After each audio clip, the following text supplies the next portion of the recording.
Hi guys, I know the lighting sucks, but it has to be this way for the moment. I've got weirdos looking at me. Anyway, I just want to follow up to my full automation video series. When I speak to engineers, while some of them are living in a fantasy world that should be right, many of them outright say, we're fucked.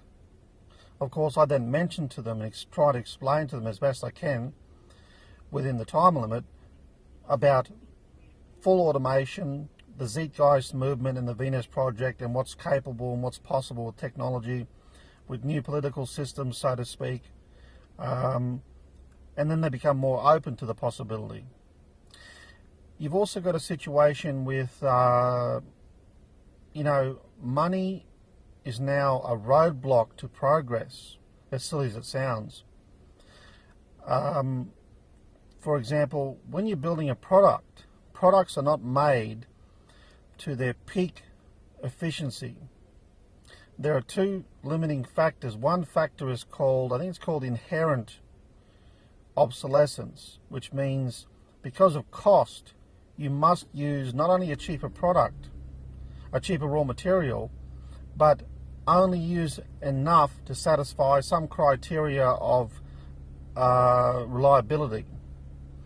Now, speaking of that criteria of reliability, that leads into what's commonly known as planned obsolescence, whereby there's, I doubt, I suppose the electronics company just figure out, well, we'll make X amount of products last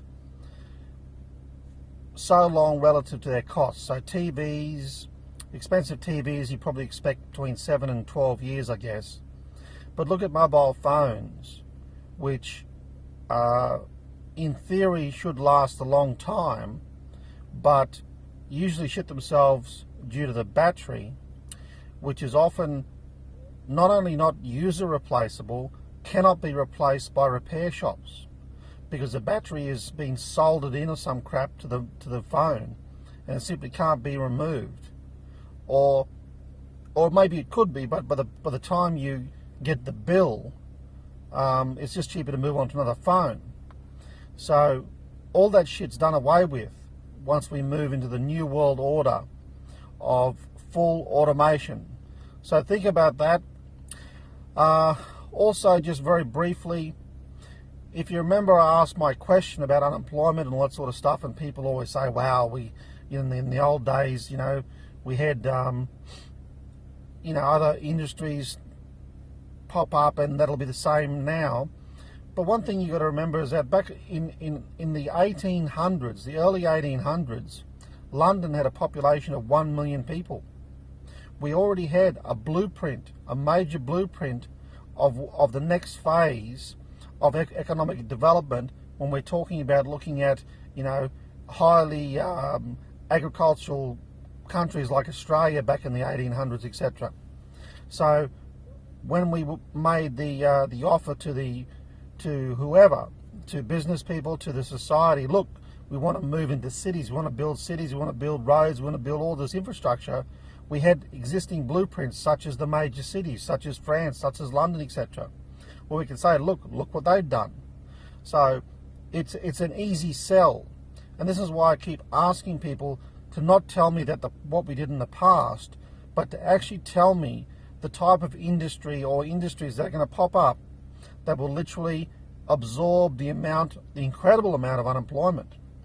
Don't forget, there are articles that predict by 2030 that there would be 40% of Australians unemployed due to automation. Now, let's say that's wrong. Let's say instead of 40%, it's 20%. That's still extremely bad. Extremely bad. I'm not sure we could actually even pay the bills for that long. I don't know if we can sustain paying 20% unemployment. Of course, once we got to 20% unemployment and there were machines popping up everywhere, it'd be as plain as day that automation is heavily responsible for reduction in employment. But it might also dawn on people, hey, why don't we go the whole hog and fully automate? There's an idea. Chew on that.